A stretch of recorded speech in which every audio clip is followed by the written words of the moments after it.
What's going on, ladies, gents, and kids of all ages? It is Eric coming back at you once again from the Nerd Cave, and today we have another awesome deck tech, as you may have suspected. Very soon we're going to be talking about set championships potential deck lists. I have posted some of them already. We'll be re-referencing some of them, talking about new versions of other lists. I mentioned a Sapphire Steel list that you guys loved in the last video. I've got a new kind of tweaked version of that. I think that deck list is really great the way that it is, but I think there's a couple things that I wanted to change after having played it and going 4-0 with it. I felt like the deck list was really good, but there were some things that really didn't help me out in those games. So lots of new interesting content coming to the channel very soon. If you want to help support more content coming to the channel, we've been thinking about doing some additional videos if and when we can. Some short form content. We're also looking at doing a how-to guide pretty soon on how to build a deck. Basics that will apply across every single deck. They'll just generally make you a better deck builder so you can start building decks like you see on this channel of your own volition. And we'll have a deck contest coming very soon, so we'll have an opportunity for you guys to submit some deck lists to the channel. We'll be featuring some of them on their channel, and we'll potentially be giving away some prizes. Speaking of giving away prizes, as always, big thank you to the Patreons for making those giveaways on the channel possible. If you want to help support future giveaways or just support the channel in general and the growth of the channel, promoting new content on the channel, Patreon is a fantastic way to do so. If you guys don't know, us small YouTubers make a very small amount of money, mostly from ad revenue, which people typically will skip the ads or skip around the video entirely, resulting in you not receiving that revenue or very little revenue. So the Patreon is a more direct way to support me as a creator. I always appreciate when people take the time to jump over there. But without any further ado, let's go ahead and talk about this Emerald Amethyst list. So the first card in the 1-cost slot, we are on 4 Diablo Obedient Raven, a 1-cost inkable 0/1 stat line questing for 1, and has the ability of the Kuzco that was very popular a few sets ago, which when this character is banished, you're going to draw a card. Fantastic to just keep up the tempo at the beginning of the game. A card we haven't been seeing in so many of those Emerald lists, but I think is fantastic for aggro and kind of serves a similar purpose to Diablo, is going to be Fred, Mascot by Day. So one of the things that Diablo does outside of drawing cards is typically your opponent doesn't want to remove them and let you draw cards, so you can very likely get in multiple quests with the Diablo. Fred's kind of the same idea. He's a 1-cost inkable 1/1 stat line questing for 1. However, whenever this character is challenged, you're going to gain 2 lore. So if they're not able to remove them through direct removal, they are going to have to challenge into them. You are going to gain 2 lore, which may result in them not challenging into them and them gaining 2 lore anyway by continuing to quest, or they're going to use up some of their removal for them. Most of the removal getting played in the meta is costing 2 or 3, so that is going to give you a potential ink advantage. Next up, still in the 1-cost slot, you may realize pretty quickly this is a very aggro heavy version of this deck. We have a 1-cost uninkable in Cursed Merfolk Ursula's Handiwork, a 0/1 questing for 2 with the ability Pour Souls. When this character is challenged, you are going to make your opponent discard a card. Typically that's only ever going to happen once. Same thing with Fred, they're not going to be challenging into them more than once. They only have 1 willpower, and even if they had more willpower than that, your opponent's probably not going to take that trigger on the chin more than once. Another way to quest for 2 in the early game is going to be Maleficent Biding Her Time, another card that's fallen out of favor, but again, this is a more hyper aggro version of this deck list. This is not your traditional Grandma's Amethyst Emerald deck. It's a new aggro style of the deck. She is simply a 1-cost uninkable 1/1 questing for 2. A great way to protect those Maleficents at the beginning of the game so you can continue to question your opponent's face is going to be Befuddle, a 1-cost inkable action with return chosen character or item with cost 2 or less to their player's hand. Definitely a super relevant ability when it comes to characters. When it comes to items, maybe not so much. It is fantastic in not only returning your opponent's characters to their hand, but potentially returning your own characters to your hand to get them back down in a ready position so they can't be removed in a challenge. Last card in the 1-cost slot, we are on 4 Hidden Cove Tranquil Haven, a 1-cost inkable, 1 to move there, 6 willpower. Whenever a character is inside of the Hidden Cove, they're going to get +1/+1. This card is gaining you no passive lore, but with 6 willpower and being able to boost up your characters very early in the game, it is fantastic, and it gives you the potential to make something like Fred or Cursed Merfolk even annoying by making them a 1/2 and 2/2 respectively. Next up, jumping over to the 2-cost slot, we are on 4 Ursula Deceiver, a 2-cost inkable 1/3 stat line questing for 1. When you play this character, chosen opponent reveals their hand, you may go ahead and take a song card from it and they will discard that card. Great way to deal with those song cards in the early game into that Steel Song matchup, or as a solution for those bigger, more threatening cards later in the game like Be Prepared and Grab Your Swords. Keep in mind, it's not always best to play Ursula on 2. There are some matchups like where you're mainly worried about Be Prepared, where it may be better to play it on turn 5 or 6 and give them some opportunity to draw a Be Prepared. Next up, Also in the 2 cost slot, we are on 1 Go-Go Tamago. I think this card is really good. I think it is better in the steel list because you're more likely to have damage on your opponent's characters. However, in this list, I think it is worth playing 1. It is a 2 cost inkable 2/2 questing for 1 with evasive, so evasive makes it really good. And when you play this character, you may pay 2 additional ink, so kind of like a kicker cost from Magic if you're familiar with that, to gain lore equal to the damage on chosen opposing character. So if they have a character with 2-3 damage on it, you can play this guy down for 4 and gain that much lore immediately, which is kind of nutty when you get especially to any amount of lore greater than 2.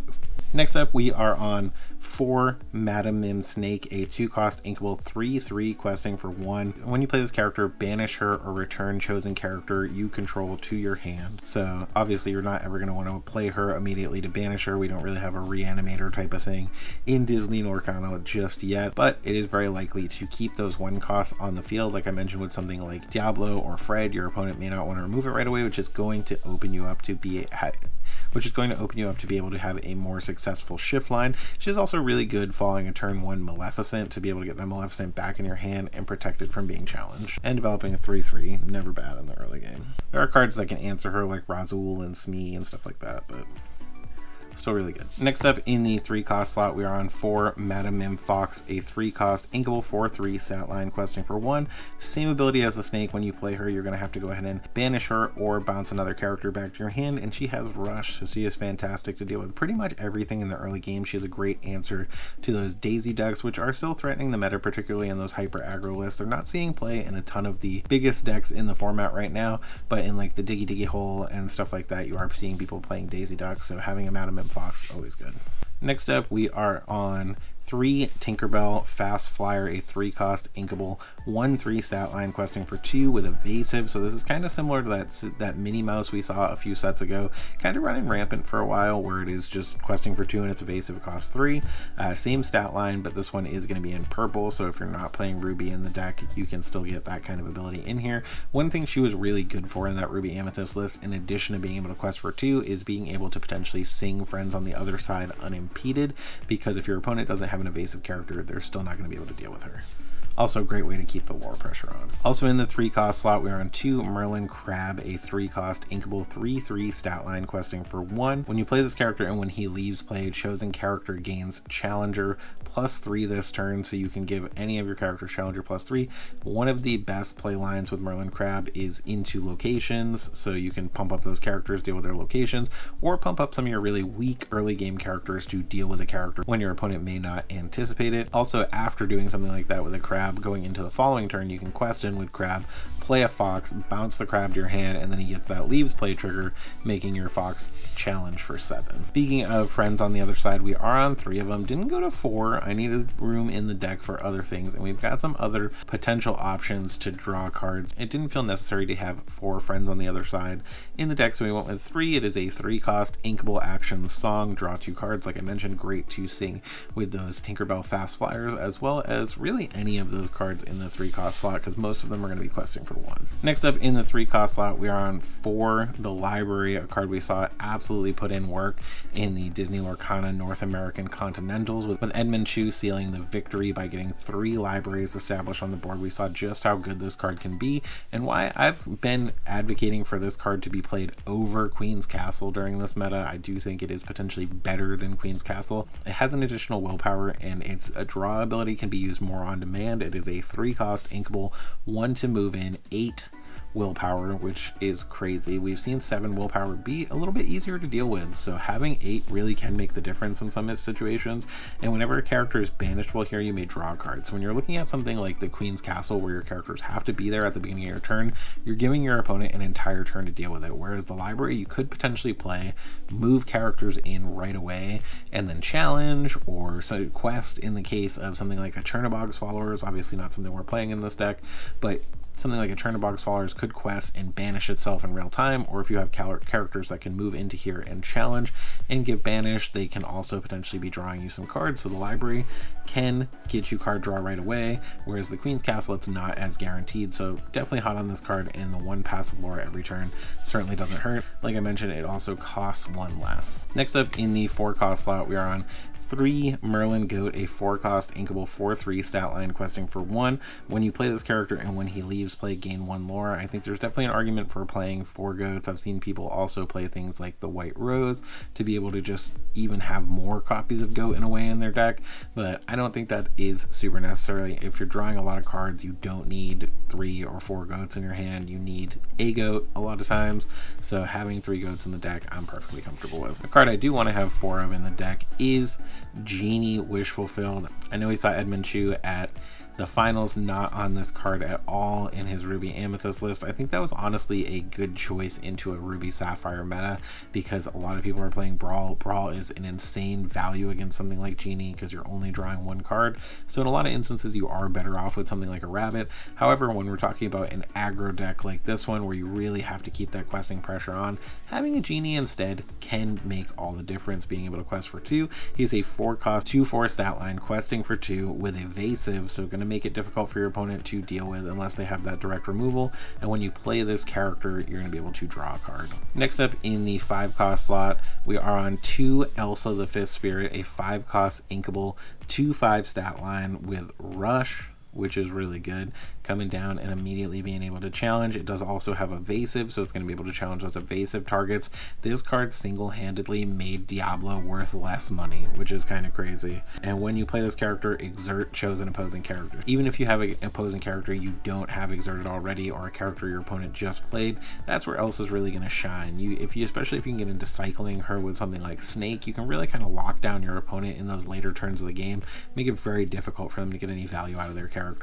And with 5 willpower, she is going to be able to take a lot of damage on board, which is just going to make her all that much more synergistic with the next card we're going to talk about, which is going to be Belle, Accomplished Mystic, a 5-cost inkable 4/4 stat line, so staying out of the range of those Madame Medusas, questing for 2, shifting for 3. Obviously not playing a shift target for her in this deck, so shifting isn't something that's super relevant to what she's going to be doing, but when you play this character you're going to be able to move up to 3 damage from one of your characters to a chosen opposing character, so you are potentially going to be able to take damage on board onto something like that Elsa and then remove it to take out another opposing threat. Genie is also another great option because he is definitely able to take 3 damage on board to be moved off with Belle. In fact, when I did quite well playing Amethyst Steel just recently, I did have an instance where I was playing actually against Emerald Amethyst and my opponent had a Bonsai on deck and then developed another Bonsai during their turn, quested in with their Bonsai for 2, and then during my turn I challenged and killed the Bonsai with Genie,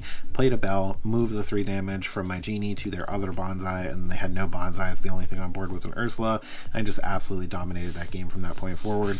So Belle can be a great way to get some sneaky value when your opponent doesn't think you're going to have that direct damage. And last up in the 7-cost slot, we're on 1 Ursula Sea Witch Queen. It is very specific to certain matchups where your opponent really needs to sing, primarily Steel Song, so a lot of times it's going to be Ink in the Inkwell, but when you need it, it is nice to have it. It is a 7-cost inkable 4/7 stat line, questing for 3, so a really good way to close out games if you can get some quests in with it, in addition to having the ability when this character quests, exert chosen character, which is really good. Other characters can't exert to sing songs, so with other characters can't exert to sing songs, so not only can that Steel Song player not sing their songs, but Ursula is going to be super hard for them to remove unless they have like Zeus and something else with her 7 willpower. So Ursula can be a great way to close out those Steel Song matchups. Otherwise you may be looking to just ink her, but that is the breakdown on Emerald Amethyst. I think the deck is quite competitive. I think its matchup into Steel, if you get a not ideal hand or they get a really gas hand, can be a little rough in the beginning,